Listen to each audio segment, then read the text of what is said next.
Assalamualaikum warahmatullahi wabarakatuh. Pada kesempatan kali ini, kami dari kelompok 6 akan melakukan praktikum konseling gizi untuk pasien GOUT atau asam urat. Nah, latar tempat dari konseling gizi ini itu berada di rumah sakit. Sebelumnya, konseling itu adalah serangkaian kegiatan proses komunikasi dua arah untuk menanamkan dan meningkatkan pengertian, sikap, serta perilaku sehingga membantu pasien mengenali dan mengatasi masalah gizi melalui pengaturan makanan atau minuman yang dilaksanakan oleh ahli gizi atau nutritionist atau dietitian. Nah, tujuan konseling gizi sendiri yaitu untuk membantu pasien dalam upaya mengubah perilaku yang berkaitan dengan gizi sehingga meningkatkan kualitas gizi dan kesehatan pasien. Nah, oke teman-teman, jadi kelompok 6 ini terdiri dari 6 anggota. Nah, siapa aja sih? Yuk, berikut ini adalah perkenalan dari masing-masing anggota beserta perannya. Perkenalkan, nama saya Safira Tufasal Sabila dengan NIM P1337431218007 berperan sebagai konselor. Halo, perkenalkan nama saya Lulu Umailah, NIM P1337431218017. Pada praktikum konseling hari ini, saya berperan sebagai asisten konselor.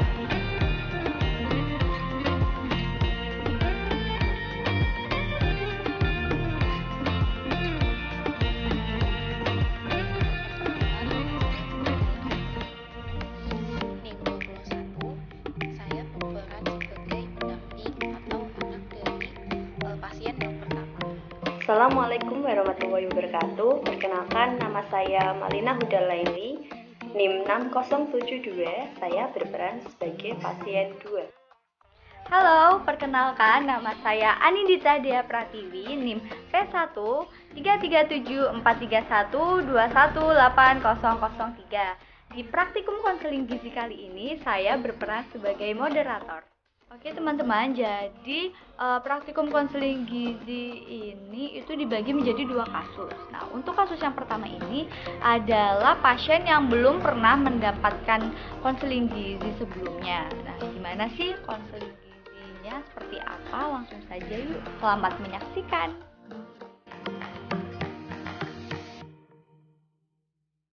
Assalamualaikum Pak dan Mbak, selamat pagi dan selamat datang di pertemuan konseling gizi.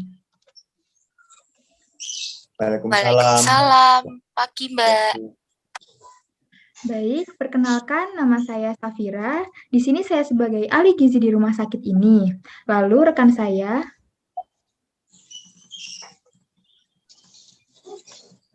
Nama saya Lulu sebagai asisten konselor yang menemani Mbak Safira pada hari ini. Baik, kalau boleh tahu dengan Bapak dan Mbak siapa nggih? Nama saya Naim, ini nama saya Ika. Oh, nggih Pak. Naim dan Mbak Ika, apakah ada yang bisa saya bantu, Pak? Begini Mbak, saya habis check up hasil laboratorium dokter, lalu saya dirujuk untuk menemui ahli gizi di rumah sakit ini. Oh, seperti itu, Pak. Boleh dikirimkan terlebih dahulu, Pak, untuk surat rujukan dari dokternya dan hasil laboratorium melalui room chat Zoom ini ya, Pak? Baik, Mbak. Ini saya kirim melalui room chat.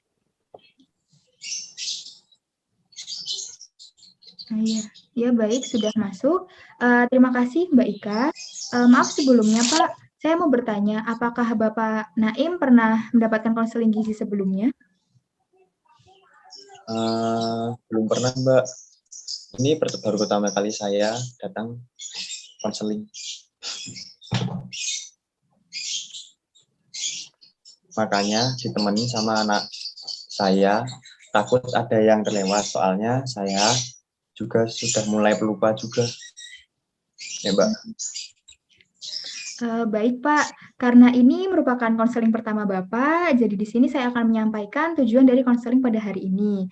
Jadi, konseling pada hari ini bertujuan untuk mendiskusikan perubahan perilaku, perubahan pola makan yang mengikuti anjuran makan yang boleh dan dibatasi, serta jenis dan jumlahnya yang tepat untuk diet yang akan saya sampaikan nanti.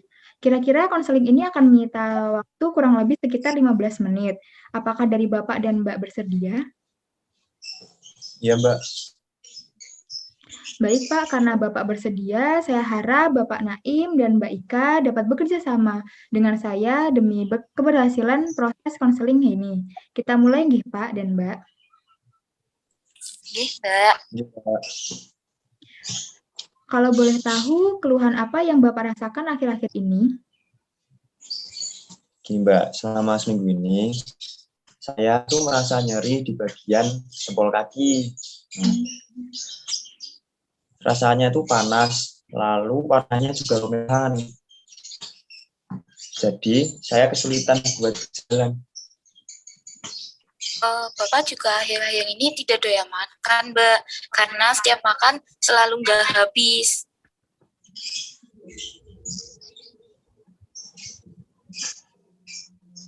Ya, Mbak, soalnya mual, Mbak, setiap kali badan saya juga kalau malam-malam suka demam tapi jarang juga sih. Oh, nggih, Pak. Bisa diceritakan, Pak, untuk kebiasaan makan sehari-harinya seperti apa? Wah, kalau kebiasaan saya lupa ya, Mbak, tapi saya suka masakan oseng jeroan, Mbak. Soalnya itu makanan kesukaan saya. Iya, Mbak. Bapak suka makan jeroan, apalagi hati ayam. Kalau pagi, biasanya saya menyiapkan makanan seperti nasi, sarden gitu, Mbak, yang praktis, karena saya buru-buru berangkat kerja. Nah, kalau makan siangnya sih, biasanya Bapak makan di luar, karena di rumah nggak ada orang. Oh, saya ingat, Mbak. Kemarin saya beli 3 tusuk sate usus di warung makan langganan dekat rumah saya. Oh, baik, Pak. Dan Mbak, kira-kira Bapak bisa menghabiskan berapa nggih untuk oseng jeroan dan nasi sardennya? Kalau oseng jeroannya sekitar 4 sendok makan. Untuk nasinya 2 centong, sama sardennya sekitar 1 potong, Mbak. Oh, baik, Mbak. Selain itu, Bapak ada makanan lain tidak ya? Mungkin camilan di pagi hari atau di sore hari, seperti itu, Pak? Saya biasanya makan mendoan, Mbak. Bisa habis 4. Kalau lapar, terus kalau malam sambil nonton bola, saya suka ngemil kacang kulit. Bisa 1 bungkus sendiri sama kopi hitam cangkir. Kalau boleh tahu, Pak, untuk kacang kulitnya itu 1 bungkus ukuran kecil atau sedang ya, Pak? Sedang, Mbak. Oh, baik, Pak. Apakah ada makanan lainnya yang dimakan oleh Bapak, yang sering dimakan gitu, Pak? Bapak juga suka makan emping, Mbak. Bisa 1 plastik sendiri. Ya, kira-kira beratnya 1/4 kilo. 1/4 kilo emping ya? Baik, saya izin mengecek kembali kebiasaan makan Bapak. Untuk Bapak Naim suka makan oseng jeroan 4 sendok makan, lalu ada sate kerang 3 tusuk, lalu ada kacang kulit 1 bungkus sedang, emping 1/4 kilo, lalu ada kopi hitam 1 cangkir, dan sering makan sarden 1 potong untuk sarapan di pagi hari, nggih, Pak? Ya, betul, Mbak. Namanya juga tinggal di desa, jadi saya makan yang tersedia sekitar saya. Baik, Pak. Lalu kalau boleh tahu, aktivitas dan kesibukan Bapak sehari-hari apa ya, Pak? Saya sudah pensiun, Mbak. Jadi saya hanya di rumah saja. Kalau karena ada benjolan di kaki, saya jadi malas gerak, Mbak, karena nyeri.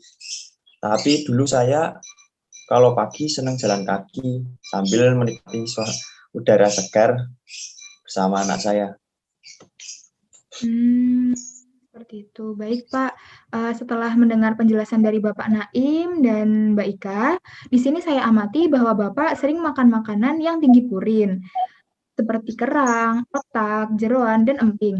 Selain itu, kacang-kacangan seperti tempe dan kacang kulit juga mengandung purin yang sedang. Lalu berdasarkan kebiasaan makan Bapak, hampir semua yang Bapak konsumsi mengandung purin. Nah, di sini zat purin di sini itu jika dikonsumsi berlebihan akan menumpuk pada sendi dan menyebabkan bengkak, merah, dan peradangan. Kondisi yang Bapak alami saat ini disebut dengan penyakit GOUT atau penyakit asam urat. Hasil laboratorium Bapak yang telah Bapak kirimkan sebelumnya tadi juga menunjukkan bahwa nilai kadar asam urat Bapak sebesar 9,4 mg per desiliter, yang termasuk dalam kategori tinggi karena nilai normal asam uratnya adalah 2-5 mg per desiliter. Selain itu, pada hasil pemeriksaan laboratorium tekanan darah Bapak, itu menunjukkan hasil 140/80, yang artinya Bapak mengalami hipertensi, yang mana hipertensi dapat menjadi salah satu faktor pembekakan pada jari kaki Bapak. Seperti itu, Pak. Oh, begitu. Jadi, ya, Mbak. Jadi, di sini saya menyarankan Bapak untuk melakukan diet rendah purin, tinggi cairan. Wah, itu maksudnya apa ya, Mbak? Baik, di sini saya ada leaflet tentang diet rendah purin dan tinggi cairan. Mohon ditunggu sebentar ya, Mbak. Ya, Pak dan Mbak.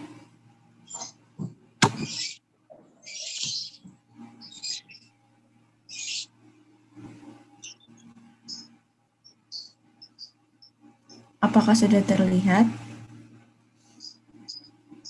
Sudah, Mbak. Baik, sebelumnya saya akan menjelaskan terlebih dahulu apa itu diet rendah purin dan tinggi cairan. Diet rendah purin dan tinggi cairan adalah diet yang membatasi asupan makan yang mengandung purin dan meningkatkan asupan cairan untuk mencegah pembentukan kristal asam urat serta membantu pengeluaran asam urat dari dalam darah. Di mana bahan makanan yang mengandung purin sendiri itu dibagi menjadi 3 kelompok yang bisa kita amati di leaflet ini. Nah, untuk bahan makanan yang mengandung purin yang tinggi itu sebaiknya kita hindari, Pak, makannya. Contohnya di sini ada hati, ginjal, terus jantung, ada bebek, sarden, dan lain sebagainya. Bisa diamati sambil dibaca di leafletnya. Lalu, untuk bahan makanan yang mengandung purin sedang itu makannya kita harus dibatasi ya, Pak. Dan Mbak, ini contohnya ada daging, udang, kerang, lalu ada tempe, tahu, dan kacang-kacangan. Sedangkan untuk bahan makanan yang mengandung purin yang rendah itu dianjurkan untuk dimakan. Contohnya itu ada nasi, roti, gandum, makaroni, pasta, jagung, lalu susunya ada telur, ada susu rendah lemak, dan ada telur. Lalu untuk sayuran itu berbagai macam sayur ya. Ada wortel, labu siam, kacang panjang, dan sebagainya. Bisa diamati di leaflet untuk contoh bahan makanannya. Lalu untuk meningkatkan asupan cairan, itu jangan lupa juga untuk minum air putih minimal 8 gelas per hari. Gitu. Dibatasi itu maksudnya gimana ya, Mbak? Ya, dibatasi di sini contohnya bisa saya beri contoh dari kebiasaan makan Bapak, yaitu mengkonsumsi 4 potong tempe mendoan per hari. Nah, tempe ini sendiri adalah bahan makanan yang mengandung purin yang sedang, jadi harus dibatasi konsumsinya. Sehingga sebaiknya Bapak mengkonsumsi tempe mendoan itu hanya 1 potong per hari. Oh ya, Mbak. Ya Pak, selain itu di dalam leaflet ini terdapat rekomendasi isi piringku.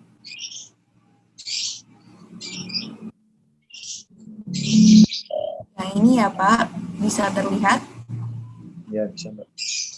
Nah, jadi isi piringku ini adalah panduan makanan sehat yang dapat digunakan sebagai acuan sajian untuk sekali makan, di mana panduan ini bisa diterapkan di kehidupan sehari-hari ya, untuk Mbaknya dan Paknya.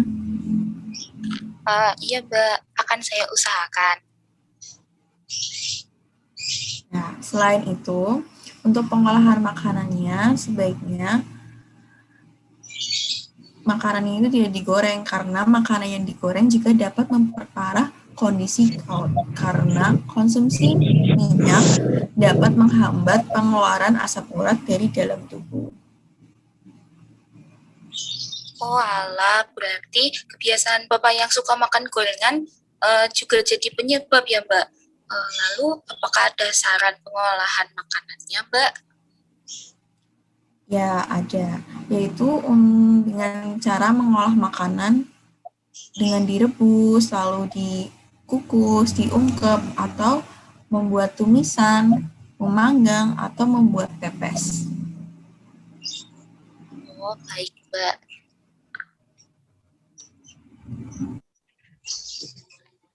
Setelah disampaikan oleh rekan saya Mbak Lulu, dari Bapak Naim sendiri, apakah Bapak siap untuk melakukan perubahan kebiasaan makan Bapak sehari-hari?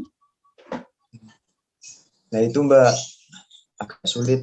Soalnya sehari-hari saya makan yang lauknya adalah hati ayam, jeroan, dan hampir semuanya makanan kesukaan saya. Iya Pak, memang pada awalnya terasa sulit dan perubahan ini tidak bisa secara cepat dan instan. Jadi Bapak bisa mengawali dengan mengganti lauk pauk Bapak menjadi bahan makanan yang rendah purin, seperti penggantian hati ayam menjadi telur ayam, serta mengganti konsumsi cemilan kacang kulit Bapak menjadi buah-buahan yang Bapak gemari, mungkin seperti pepaya atau semangka, seperti itu. Lalu untuk rekomendasi bahan makanan lainnya sudah tertera di dalam leaflet ya Pak? Baik Mbak, demi kesembuhan saya akan mencoba untuk mengubah kebiasaan makan saya secara perlahan, sesuai dengan anjuran yang disampaikan. Baik Pak, saya harap Bapak dapat mengubah secara perlahan kebiasaan makan Bapak dan dapat memperhatikan makanan apa saja yang Bapak konsumsi. Dari penjelasan saya dan rekan saya, apakah masih ada yang ingin ditanyakan atau tidak, nggih Pak dan Mbak?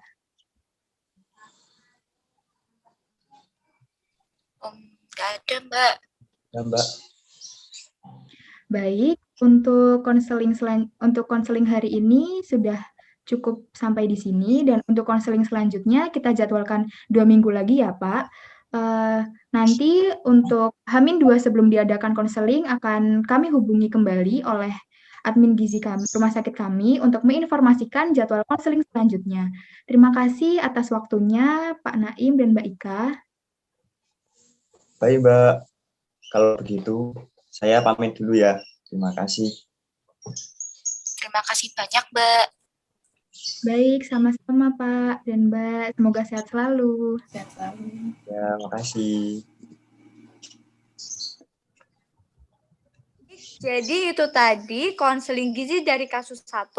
Nah, untuk kasus selanjutnya yaitu pasien yang konsultasi kembali untuk melihat perkembangan dari konseling sebelumnya. Nah, oke, langsung saja kita ke konseling gizi dari kasus 2 ini. Selamat menyaksikan. Assalamualaikum Mbak Malina, selamat datang di pertemuan kedua konseling gizi pada hari ini, yaitu untuk mengecek sejauh mana perkembangan hasil dari konseling sebelumnya. Waalaikumsalam Mbak Lulu. Bagaimana kabarnya hari ini Mbak? Alhamdulillah Mbak lebih baik dari konseling sebelumnya.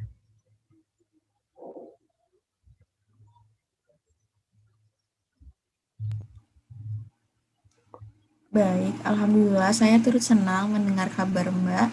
Lalu sebelum memulai konseling ini, apakah Mbak bisa mengirimkan berkas hasil pemeriksaan laboratorium melalui chat room Zoom? Mbak, sebentar ya.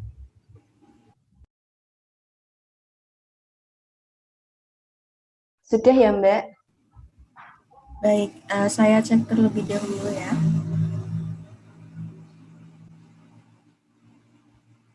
Oke. Baik, Mbak, ini sudah saya lihat dari hasil pemeriksaan laboratoriumnya. Alhamdulillah sudah ada penurunan nilai asam uratnya, Mbak, dari 8 mg menjadi 6 mg.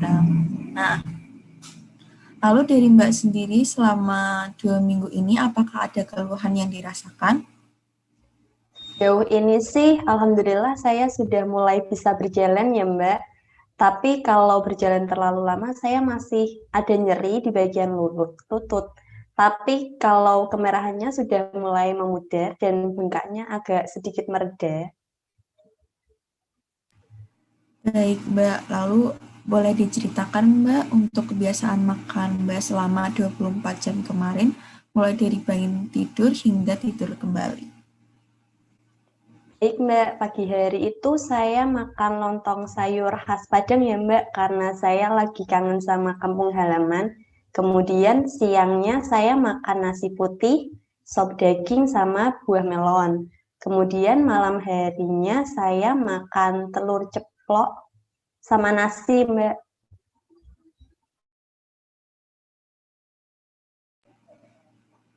Baik, Mbak. Apakah Mbak ada makan camilan di antara jam makan tersebut? Oh iya, ada Mbak. Pas istirahat di kantor tuh saya makan 1 bungkus roti manis ya Mbak. Terus sorenya sih saya nggak nyemil sih Mbak, karena saya langsung pulang ke rumah. Malamnya itu saya makan bubur sumsum sih Mbak sambil nonton film. Baik, Mbak. Lalu apakah masih terdapat makanan atau minuman lain yang Mbak makan kemarin? Sudah saya sampaikan semuanya sih Mbak sepertinya. Baik, Mbak. Lalu tadi sarapannya sama lontong sayur khas Padang ya, Mbak? Kalau boleh tahu itu isinya apa aja ya, Mbak? Ya Mbak, di lontong sayurnya itu ada lontong, daging sapi, telur rebus, sama sayur nangka sih Mbak. Baik, Mbak. Saya cek ulang ya, Mbak, untuk makan seharian kemarin. Mulai dari pagi hari itu ada sarapan dengan lontong sayur yang isinya lontong, daging sapi, telur rebus, dan sayur nangka. Lalu istirahat pagi di kantor itu makan camilan roti manis 1 bungkus ya, Mbak. Dan untuk makan siangnya itu ada nasi putih, lauknya sop daging, dan kemudian makan buah melon. Lalu untuk makan malamnya ada nasi dan telur ceplok balado, dan snack malamnya itu makan bubur sumsum ya, Mbak. Apakah sudah betul, Mbak, atau masih ada yang kurang? Oh iya Mbak, saya lupa pas sarapan pagi itu saya minum teh manis hangat, sama saya makan tahu goreng buat makan siang sama makan malam Mbak. Baik, Mbak Malina. Sekarang saya tanyakan porsinya ya, Mbak, mulai dari makan pagi. Sebentar, saya siapkan terlebih dahulu filenya. Iya Mbak Lulu. Apakah sudah terlihat, Mbak? Ya Mbak. Saya tanyakan porsinya mulai dari makan pagi ya, Mbak. Yang pertama itu ada lontong. Nah, lontongnya itu berapa potong ya, Mbak? 5 potong sih Mbak. 5 potong yang ini ya, Mbak? Yang B ini ya, Mbak? Ya, yang B. Lalu ada lauknya daging sapi ya, Mbak, di sayurnya. Daging sapinya itu berapa sendok ya, Mbak? 2 sendok, Mbak. Pakai yang sendok makan. Baik, lalu ada telur rebus.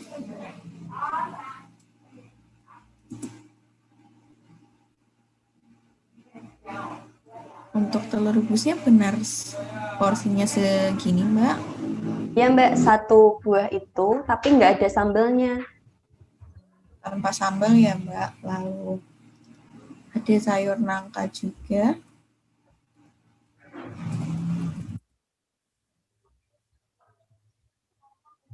Sayur nangkanya berapa sendok ya, Mbak? 2 sendok makan, Mbak. Sendok makan. Yang gambar A.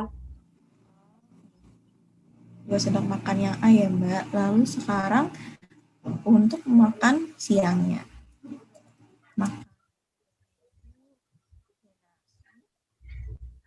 Untuk nasinya itu yang porsinya yang piring yang berapa ya, Mbak? Yang C, Mbak. Lalu lauknya ada sop daging ya, Mbak. Sop daging. Untuk sop dagingnya berapa centong sayur ya, Mbak? Sop dagingnya 2 sendok sayur, Mbak. Lalu ada lauknya tahu goreng ya, Mbak. Tahu goreng. Untuk tahu gorengnya potongannya itu yang mana ya, Mbak? Ya, kalau dilihat dari gambar ini. Yang E, Mbak. Yang ini ya, Mbak. Iya. Itu berapa potong, Mbak? Untuk yang siang tuh saya makan 2 buah, terus yang malam saya makannya 1 potong aja. Yang malam juga potongannya yang seperti ini atau yang lain, Mbak? Ya, Mbak, yang E juga. Jadi makan siangnya 2 potong tahu ini, lalu makan malamnya 1 potong ya, Mbak. Selanjutnya itu makan melon ya, Mbak, buah melon potong.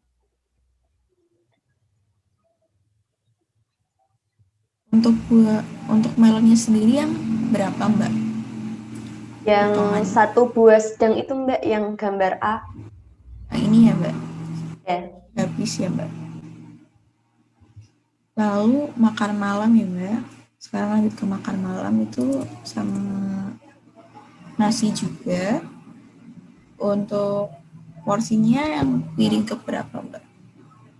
Yang piring C, Mbak. Saya biasanya makannya segitu. Baik, Mbak. Lalu lauknya ada telur baladonya. Apa benar segini, Mbak? Ya, Mbak, segitu kesukaan saya itu, Mbak. Dimakan habis atau bersisa ya, Mbak? Habis, Mbak. Lalu sekarang untuk camilannya ya, Mbak. Camilan yang di kantor itu ada 1 bungkus roti manis. Untuk roti manisnya apa benar segini, Mbak? Ya, Mbak, 1 buah ini. Lalu untuk makan cemilan malamnya itu ada bubur sumsum. Ya, Mbak. Untuk bubur sumsumnya apa benar porsinya segini? Enggak, Mbak. Kira-kira setengah mangkok ini sih, Mbak. Baik, Mbak.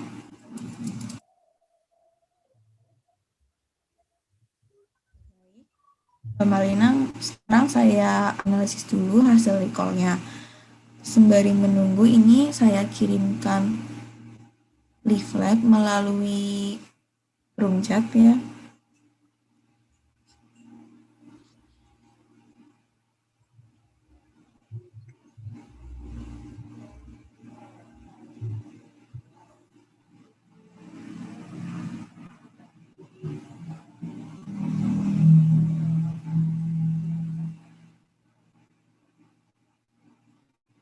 Nah, sembari menunggu saya menganalisis hasil recall-nya, Mbak bisa membaca terlebih dahulu leaflet yang saya kirim, di mana di dalam leaflet tersebut dapat informasi mengenai GOAT.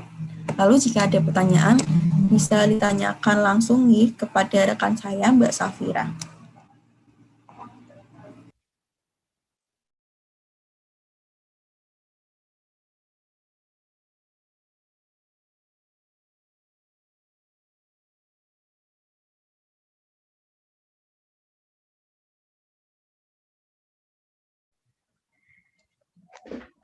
Bagaimana Mbak Malina? Apakah ada yang ingin ditanyakan dari leaflet tersebut? Ada Mbak, di sini saya masih bingung sama pembagian yang isi piringku ini Mbak. Apakah kita harus membagi piring yang saya gunakan itu dengan penggaris kemudian saya spidoli ya Mbak? Apa bagaimana? Tidak perlu Mbak. Jadi seperti yang kita lihat pada gambar isi piringku, sebentar akan di-share screen kan terlebih dahulu.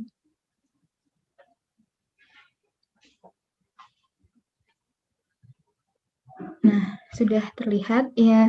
Jadi untuk isi piringku di sini, kita tidak perlu membaginya dengan penggaris atau spidol ya Mbak. Jadi anggap saja pada satu piring ini dibagi menjadi 3 bagian. Nah, untuk makanan pokok dan sayuran ini mendapatkan masing-masing sepertiga bagian dari piring. Jadi sepertiga makanan pokok dan sepertiga sayuran. Lalu untuk sisa sepertiganya lagi kita bagi menjadi 2 Mbak. Ada untuk lauk pauk dan buah-buahan. Sampai di sini dapat dimengerti atau tidak ya Mbak? Iya Mbak, itu untuk minumnya berapa ya Mbak? Air putihnya? Untuk minumnya dianjurkan 8 gelas sehari Mbak. Seperti Iya itu. Mbak, sudah jelas sih Mbak, tapi kadang saya masih bingung sih Mbak sama pemilihan makannya. Apakah Mbak Safira ada rekomendasi untuk menu yang saya dapat terapkan Mbak? Baik Mbak, untuk sesuai dengan kasus Mbak, yaitu kasus GOAT atau asam urat, di sini saya merekomendasikan menu makan siang yaitu nasi putih, semur telur ayam, ada pepes tahu, sayur bening oyong wortel, dan buah pepaya. Nah, Mbak Malina di sini juga bisa membuat makaroni skutel sebagai makan malam. Dan juga jangan lupa untuk mengonsumsi air putih minimal 8 gelas per hari, lalu mencuci tangan sebelum makan, dan membatasi penggunaan gula dan garam deh, Mbak. Wah, terima kasih informasinya Mbak Safira. Ya, terima kasih kembali, Mbak.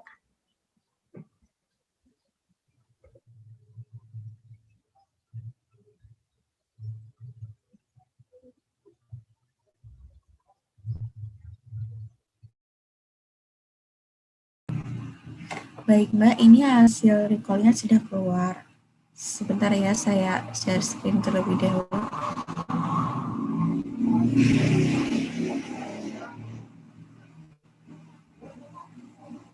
Ya, sudah terlihat Mbak? Ya Mbak. Ya, berdasarkan hasil recall, ini asupan dari Mbak Malina ini masih kurang ya Mbak dari kebutuhan. Itu energinya hanya tercukupi sebesar 55%, lalu untuk lemaknya itu 45% dan karbohidratnya hanya 46%. Kemudian saya lihat dari konsumsi, mohon maaf, ya kemudian saya lihat dari konsumsi makanan Mbak sehari-hari itu masih banyak bahan makanan yang mengandung purin sedang. Contohnya di sini ada daging sapi, sop daging sapi, lalu ada tahu goreng. Di mana konsumsi bahan makanan purin sedang ini seharusnya dibatasi ya Mbak. Walaupun bahan makanan ini mengandung purin yang sedang, akan tetapi jika dikonsumsi secara dalam jangka waktu yang lama dan porsi yang lebih banyak, itu akan menyebabkan peningkatan asam urat dalam darah dan penumpukan kristal asam urat yang akan menyebabkan rasa nyeri dan bengkaknya bisa timbul kembali, Mbak. Lalu dari pengolahan makanannya sendiri, saya lihat juga masih banyak yang menggunakan santan dan digoreng ya, Mbak. Di mana santan sama makanan yang digoreng ini juga mengandung minyak atau lemak yang tinggi yang akan menghambat pengeluaran asam urat dari dalam tubuh. Dan kemudian akan berdampak kepada lamanya proses penyembuhan dari kolon. Oh alah, gitu ya Mbak. Saya kira yang hanya dibatasi itu seperti jeroan, hati ayam, sama ikan-ikanan saja. Iya Mbak, saya sering makan olahan yang goreng dan bersantan. Kan kalau bersantan itu lebih enak ya Mbak.